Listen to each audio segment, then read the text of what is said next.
What does high score mean? New high score, is that bad? What does that mean? Did I break it? Hello everyone and welcome to Veteran Gaming. I am Aaron, and today we're going to be talking about Eternal Evolution.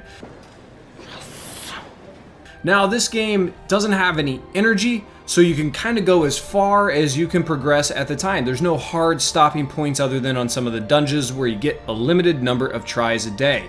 So it's very important to keep that progression going because obviously that's how you get rewards and that's how you continue playing. So it can be very frustrating to stall out in both the mine and the story instance challenge. So this video is going to be based around some tips and tricks that are going to help you to continue progressing so you don't get stalled out with this game and just have to sit around and wait for rewards to level your heroes. Dude, teach me. The first thing I want to talk about that I've talked about in some other videos, but is very, very important, so we're not going to skip over it, are your daily missions, your stage missions, and your achievement missions. Especially the stage here, they kind of give you some waypoints, some guideposts along the way on how to go, and they give you outstanding resources, like when I cleared the soul mine, 500 advancement crystals. That's massive. So really important to pick up these rewards every day. And be careful, because you don't actually have to complete every daily mission to get this top reward bar done, but you still want to get all of these done every day. Make sure you're hitting every area of the game to get the most resources possible to continue to advance your roster. So let's go ahead and jump into the dungeons, which are the first thing I'll talk about. We got the Disa Caves, the Terra Dome, the Marsh, Ancient Altar, and so on. These specific levels are very important. The Disa Caves is probably one of the most important in my opinion because you can get mythic gear. That sounds good.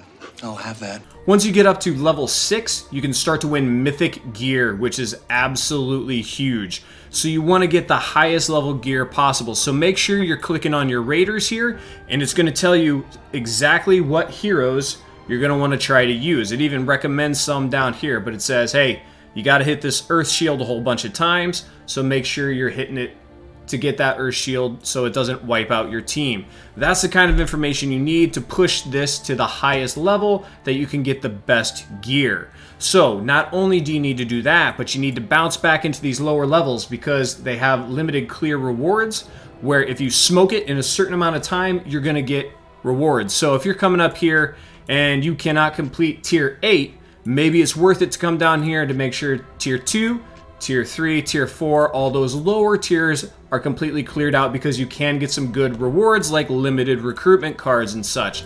The same thing is going to apply on Terra Dome. Make sure you're pushing all the way up as high as you can. Check which team is going to work the best and make sure you're clearing these low rewards down here. Get every single thing you can. Like right there, I need to go back on level 4 and pick up some limited recruitment cards, advanced recruitment cards. There's some very, very important rewards. So the other thing to remember here is when you're going into, here you go, you can even view lineups that other people have used to make it much easier. One thing to remember is this is where you want to use that inherit system, right? You want to make sure that you have all these tunes available in your inherit system because the main 5 that you roll with are probably not going to fit every single dungeon. In fact, I promise you they're not going to fit every single dungeon. So you're going to have to mix up your teams based on which specific dungeon you're going for. Like Marsh here, you want guys that have area of attack so you can knock down all the little spiders.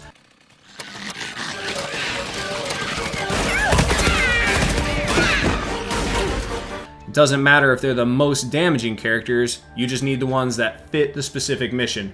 Here we go, not quite as embarrassing. I got everything up to level 5 there, but there again, I need to go back here and get 2 limited recruitment cards. They're too important to skip over. So push the top end of the content by mixing up your teams, and then you have a shot at epic commander and recruitment cards higher in the Marsh there. Terra Dome, the same thing. The higher you can push, the more or the higher level rewards you're going to get, which are going to help your tunes continue to advance. So make sure you're hitting your missions, make sure you're hitting your dungeons every day to get that gear so you can throw it into your gear. Especially some of those gear sets are crazy important. So now that we've talked about some resource earners that are going to help you progress, let's go ahead and jump into combat a little bit.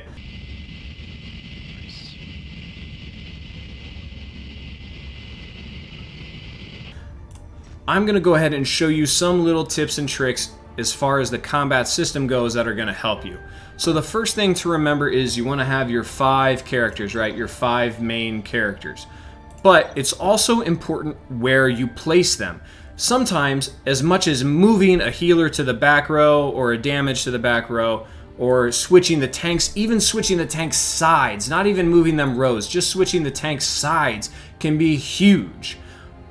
So when I move this damage dealer to the back row, get back there, you can see right there, my abilities went up. That's because my commander here has bonuses for the back row for damage and health bonuses to those in the front row. So you can actually see I'm at 174,000 power up there. If I move him to the front row, it takes me 175.2. Even the tiniest changes sometimes can make a giant difference. Jump over to a different commander. See how that works. 174.7. Okay, maybe that's a little bit better. Maybe not. And don't always rely on the power. The power may not give you the best information possible. Just because a character is more damaging for single target, if you're on a mission that requires a lot of AoE damage, then you're going to want to go with a lower power but an AoE damaging character. These are the little minute details of combat that are really going to help you out. It is literally game changing and can clear a lot of different levels simply by placing one tank or one character from the left side to the right side. So make sure if you do get that defeat message when you come back to the computer, first of all, just run it again. This is still an RNG game. The random number generator, it's still going to be different every single time you play it. So just simply retry the mission. And if that doesn't work, go back in, watch the battle, and actually watch the battle this time. Notice, okay, do I need a tank in the middle? Do I need 2 tanks in front? Because sometimes I've even had to start a battle on auto and then take Muka off his auto, off his ability, because I want him to stay up front with his 2 wolves taking damage instead of my damage. And if Muka uses his ability to jump beyond into the DPS, then I lose that kind of tank in front. So sometimes it's those little character abilities and those little fine details that are going to make the difference between being stalled out and jumping another chapter in the story. So make sure you're switching your team around, moving around, checking the commanders, check your divine prototypes down here, see who they affect, and if they can affect anyone better. Constantly moving them around. This game wants you to try different combinations. It wants you to play with different heroes, okay? If you use them properly, then you're not going to get stalled out nearly as much and you're going to keep progressing. As you can see here, just by making those little changes, I'm no genius, but I'm already almost doubling the players the team I'm facing here in story mode, just because I'm paying attention to what I'm doing when I get stalled out, making some little changes, get through that level, and then you can keep rolling. So don't give up.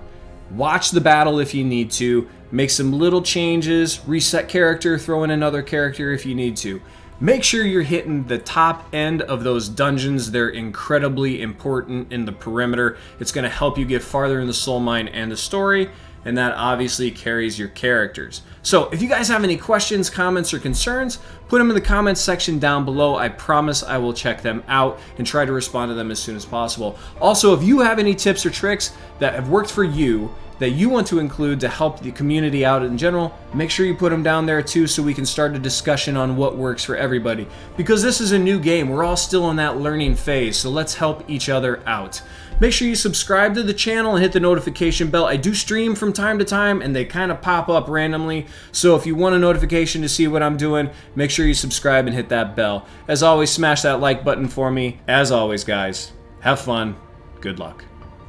So I got that going for me, which is nice.